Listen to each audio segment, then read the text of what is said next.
So I think as a cinematographer, you're kind of in a service type role. You're serving sort of the production's needs, the director's needs, the label's needs, the agency's needs. Um, you're providing a service and fulfilling a contractual obligation that you have with whomever.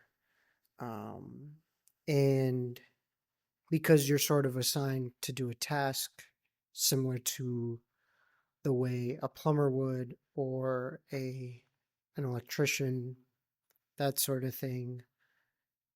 It's hard um, to feel like you own something, um, in comparison to a director who owns or is the face of, in some instances, uh, a film, or they're kind of the ones leading the show on a product or something, or the client owns whatever marketing material was created, or the label owns whatever music video you were a part of.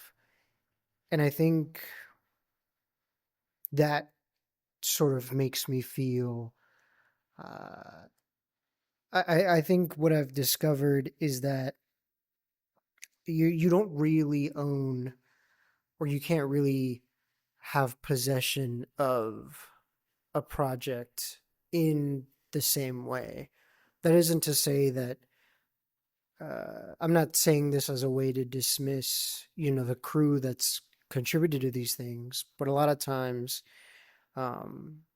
a lot of times when you think of a certain film, or when you think of a certain music video, or when you think of a certain commercial, oftentimes you're not thinking of anybody below the line. You're sort of thinking of, the director, you're thinking of the agency, you're thinking of, whomever the product is for, whoever the music video is for. And that it kind of sucks because you feel like you contribute a decent chunk to the production, but you don't, it's not necessarily an asset that you could call your own. I guess an example would be I wanted to put a commercial project on my website because I had recently done a pretty heavy revision on my website.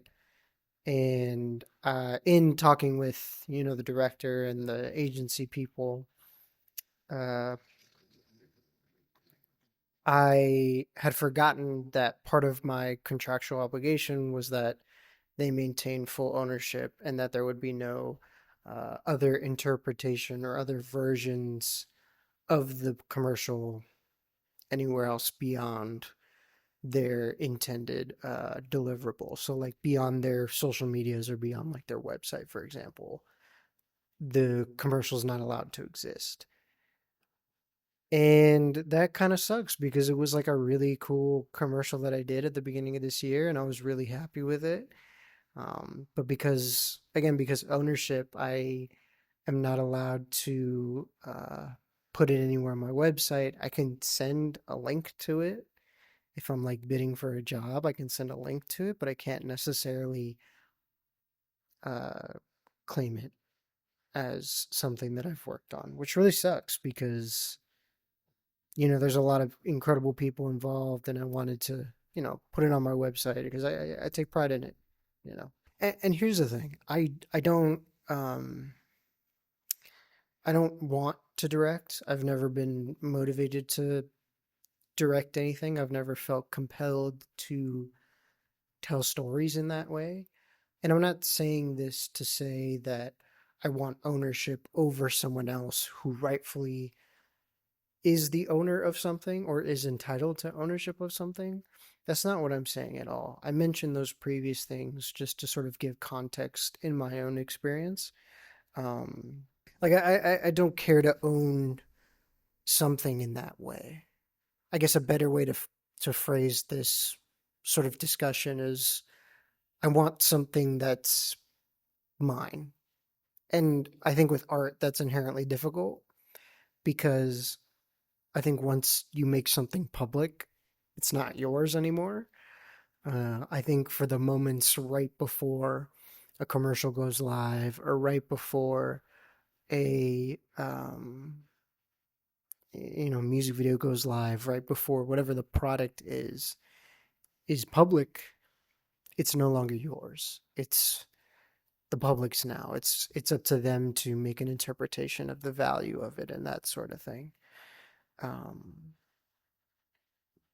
so it it kind of inspired this conversation within myself, and it sort of made me think like, well, what can I own?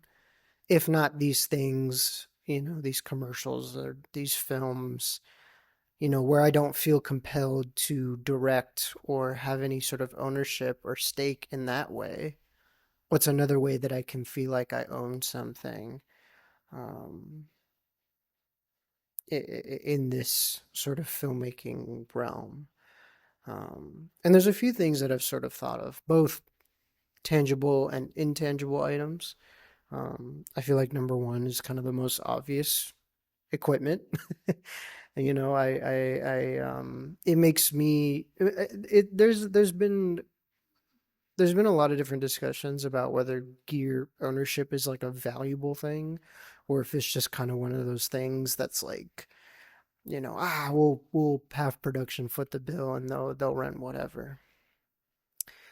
I've always felt that gear gives you the ability to do certain things that you otherwise wouldn't.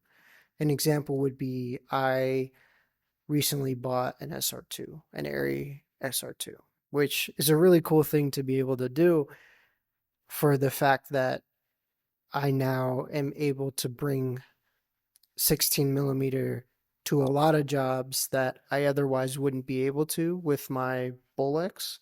And I love my Bolex, don't get me wrong, but I think the SR2 again grants a little bit more flexibility in certain workflows and that sort of thing. And I think owning that sort of camera kind of gives me a little bit more creative liberties that I otherwise wouldn't be able to take had I been dependent on a rental house for that sort of thing. So that's number one. It's a very arbitrary thing, but I think it's relevant to mention in the conversation. I think number two, which is not a tangible thing, is my skill set.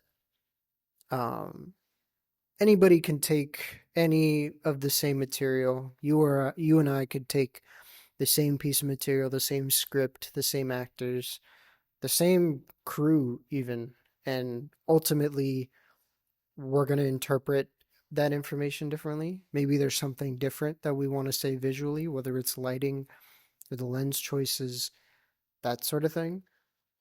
I think um, that is sort of one of those things that kind of has like an intangibility. That's like um, I'm lacking the word for it, but it's it has your DNA on it. And regardless of whatever decision you're making, regardless of what type of job it is, your DNA is always going to be on it. That's never gonna not be a thing, and nobody can take that away from you. And I think that's something that I have sort of realized that my skill set is something that is always going to remain true and remain transparent through every production I go on, whether it's my pre-production process, the way that I light things, or sort of my communication with a colorist. I think my DNA throughout the entire process, my taste, my decisions, that is sort of something that I can take ownership in, and that I feel really, really confident in going into kind of any project. Speaking of projects, passion projects. Passion projects are huge. I think, um, it's not necessarily things that I intend to release. A lot of my photography work is sort of a passion thing. kind of on the side. I like to do, portraiture or just like if I have a few rolls I need to get through in the fridge, which is where I'm at right now. I have a couple rolls of some 35 mil film that I need to get through because they're gonna expire soon. And I think just that active um, creation of things outside of my cinematography work is something that I am able to fully like take ownership of and say that like this is mine without any sort of caveats of being in service of a production. And that's been really fun because I feel like I end up really experimenting a lot more in those sorts of projects. I feel like I take more creative risks. I feel like um, I'm more free flowing in that sort of way. Um, and something that I've sort of thought about more is that I was having a conversation with a creative director friend of mine, and something that she said that was kind of interesting was like the the side projects always inspire the main ones. The projects that you do for fun are always the things that end up leaking into sort of your main work. An example would be um, an example that she sort of gave was like she paints on the side just like for fun, and that ultimately sort of led to her maybe consciously or unconsciously to sort of different color decisions, sort of different texture decisions, whatever goes into sort of that creative direction work. It ultimately kind of gave her the ability to practice that muscle subconsciously, I think. And it allowed her to have a little bit more fun that maybe, the pressure of a client wouldn't allow you to have necessarily.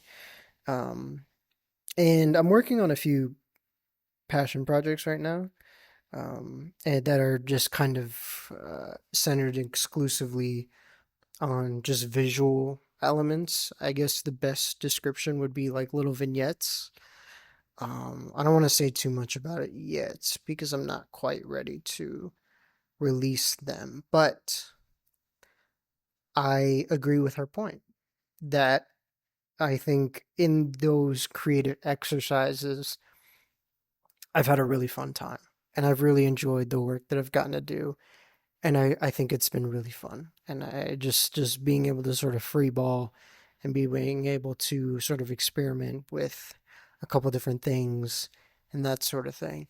I think that's been really fun. So why am I harping on this so much? Uh why ownership or the lack thereof is important to me? Um I think it comes down to the fact that I want to feel like I have stake in something in this industry. I think, especially with social media, it's very easy for me to compare myself, and you sort of see, your peers or just mutuals that you have on whatever social media. It's very easy to see that, oh, they're doing this, they're doing that. They're getting their creative fulfillment. They're doing these crazy different projects.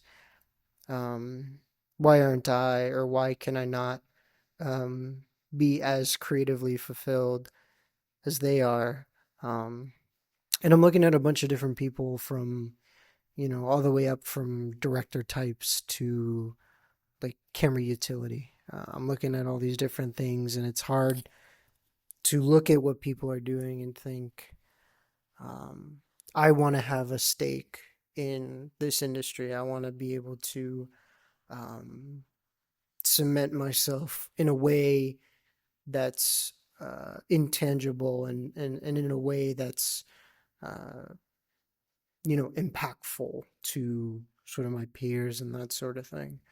Um, so that's the reason I bring it up is because I wanna prove to myself first and foremost that you know I have a stake in this and that everyone has a stake in this, and they can, you know, take a risk on a creative idea and have it be seen and appreciated for what it is. And I think being in service of something sometimes doesn't allow you to do that.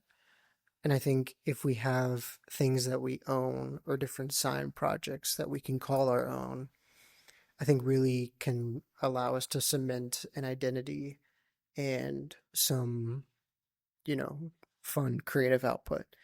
Um, I don't know. I feel like I'm going crazy. Is this the case for everyone? Uh, I'm probably not, but I know that when I have a hand in anything, I'm extremely proud of the work that I do, of course, but having something of my own to sort of express myself or experiment with is equally as fulfilling to me. And I think ownership in general has been pretty drilled into my head as something that's very important. And if we can find ways to sort of have a little bit of ownership in this industry, I think we should chase that. Um, Bit of a rambly bit, but I'll see you on the next one. Peace.